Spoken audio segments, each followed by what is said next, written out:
Warning. The thoughts and opinions expressed in this video are not meant to harm or promote negativity towards anyone.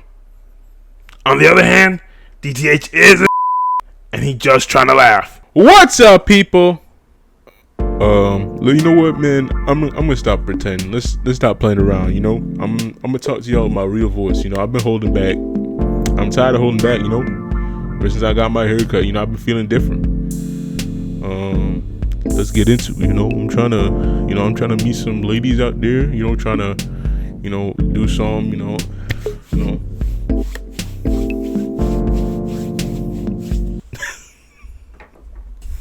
Who am I? DTH reacts. What's up, people? Welcome to another DTH reacts episode. Today we're going to be reacting to something very important. But before we do that, before we get to the meat, before we get to the meat, pause. Before we get to the piece, let's get to the piece de resistance of this show. The person who makes it happen, the man of the hour, or shall I say the duck of the hour, Mr. Duck.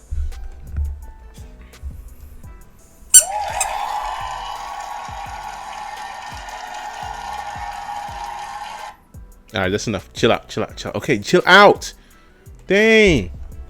Once he sees some hugs, he just goes crazy. What's his problem? I get it. He has all the money. He has the looks. Yes, he has the fame. But the show is not just about him. No, today what we're gonna be doing is something new for DTH Reacts. We're gonna be doing. What do you guys think we're gonna be doing? Wrong button. What are we gonna be doing?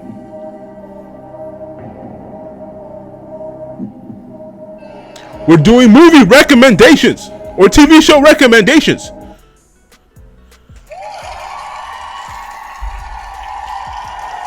I messed it up there, didn't I? Okay. So yeah, we're gonna be doing a TV show recommendation. You know, I've been watching a show lately that I feel has been underrated. The show, of course, is DUNE Prophecy. Let me give that a hand clap for that show. DUNE Prophecy, man. That is, in my opinion, shut up. Dang. Shut up. In my opinion, DUNE Prophecy is, man, I feel like HBO has a golden egg that they don't even realize. Such a good show, highly underrated, under advertised. It deserves way more. Like, it deserves to be on the internet more. I'm just saying, I'm already down in the first 3 episodes, and the amount of stuff I've already realized and learned from it that add in addition to the movie itself, immaculate. I mean, it's such a good show. I'm not even gonna cap to you. Like, some of the things, I mean, to me, after watching it, I'm thinking it's basically like a futuristic version of the Game of Thrones world, while also incorporating stuff like Star Wars, that are Star Warsy. I think, honestly, I don't remember hearing. So I remember hearing someone say something that Star Wars actually came after this, like this movie, when the original movie came. So I feel like, I don't know what, I haven't really verified if that's true or not. So there could be some intersectionality. I don't know. Whatever. I don't forget it, bro. I can't even talk anymore. But no, there could be some mixture between the two. I don't know. Maybe they came out at the exact same time. 2 different people had the same idea, just didn't realize it. Who knows? But I definitely think one either inspired the other, or vice versa. Who knows? But what I really loved about the show, like I said, it was like a Game of Thronesy vibe with like a futuristic Star Wars vibe. You know, you got different characters. You got the Bene Gesserit, which to me are kind of like the Jedis, but you know, all women. You got the kings and queens of these different like planets, not just countries or nations, different planets. So the world is bigger, the travel is greater, the technology is way better. And the thing, but what I really love about it though is like it gives you a deeper dive into those Bene Gesserits. Like if you watch the Dune movies, both sides, like both of them, 1 and 2, you know, the Bene Gesserits are those ladies who are usually wearing like a black cloaked like outfit, and who have, you know, the power of that thing where they can make their voice sound weird and they can make you do stuff, or they're always around royalty. Like you always see them, and then they kind of gave like a a basic understanding of what they do in the Dune universe in the 2 movies. But this show goes a deep, like, takes it into another level, puts in another layer on it, and just shows really how important and like how powerful of a character they really are. Like, to me, like, if you think about it, I would say, like, you gotta look at the Bene Gesserit like the Jedi, really. Like, they are just as important as the Jedi were to Star Wars, as, you know, to Dune as the Jedi were in Star Wars. It's a great comparison between the two.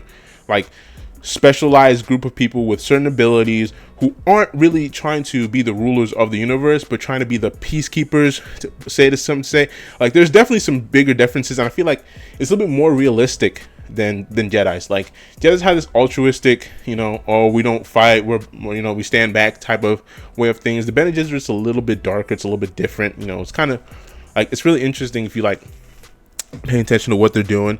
And then another thing I really liked about it is, like I said, the massive universe, you know, the different planets. Like, I was listening to a podcast. It was the Flagrant podcast with Andrew Schultz, and he kind of brought it up a little bit and talked about how, like, they really did put a lot of money into the show, because you can tell, because every planet looked different. Like, every scene looked different. It wasn't just like they went from one place to another, like within the same, like setting. Like, of course they did that, but like, even every storyline was kind of different with different scenes. So like, they put a lot of money. Like, you don't just get that all the time.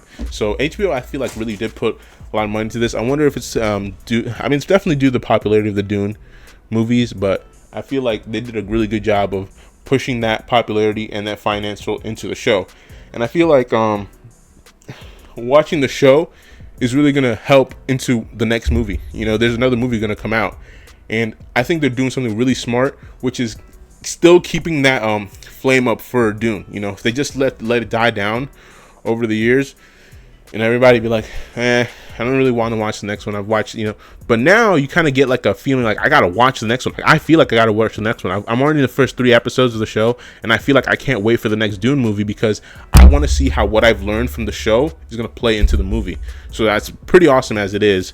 And then, like, another thing that, you know, you see in the show is like, it gives really a good backstory about the cinematic Dune universe. Like, I'm trying to really, my hardest not to put any spoilers into this, but like, it gives you a good understanding of like why the Dune universe is the way it is. You know, there's certain things that we don't even realize are happening in the show, that if you watch, in the movies, that if you watch the show, you'll be like, that makes sense now. You know, the reason that certain things aren't this way, even though they're a certain time period, that's why, you know. So it's just an all in all good addition to the universe itself. I think whoever is direct, but yeah, it's like this Anna Forster. So the director for the show is Anna Forster. In my opinion, she's doing a really good job. You know, well, I'm not gonna whatever. Anyways, but they're doing a really good job. Like just, and I saw a little when I was doing a little research on them. They were like talking about how they were scared of bringing the movie into TV. But I feel like we're in an era where like everybody's already doing that. Like, everybody's trying to bring movies in TV. Like, Disney Plus is doing it with all the freaking Star Wars shows that could easily be movies, but nobody's gonna watch them because they suck. Then you know, Netflix has done it too with a couple different shows. Like, for instance, in my opinion, Stranger Things, easily the last season could have been a movie, but they put it into a show by just cutting in the snippets. You know, we kind of in an era where you can do that. So for her to feel like, you know, that it's difficult, I understand that. Of course, it's any project, but I think they're doing a really good job. Like immaculate job. I'm giving it a 9 out of 10 already in the first 3 episodes. I don't give anything a 10 out of 10. I'm some reactions are getting something at 10 out of 10, but you know, it takes a lot to get a 10 out of 10, and I just don't want to call it perfect yet because it hasn't finished. If it finishes and I still feel like it's a 9 out of 10, I'll give it a 10 out of 10. But I just think they're doing a really good job as far as telling the story, like expanding the story of the Dune. Because in the Dune movies, you kind of just know what's going on with Paul Atreides, his family, and all that stuff. That's all we really care about. With the Dune Prophecy story, you learn about why Paul Atreides is who he is, where he comes from, what is causing all of this to happen now in the movies. You know, it's a really good backstory to what is causing happening now in the movie. So I'm giving it a 9 out of 10. I just feel like I've already learned so much. I freaking had a epiphany the other day because of the show about something that I realized makes so much sense now. Like, even in the movie, they talked about it towards the end, the second one, but it really like crystallized in my brain after watching the TV show. I'm like, oh, that makes so much sense now.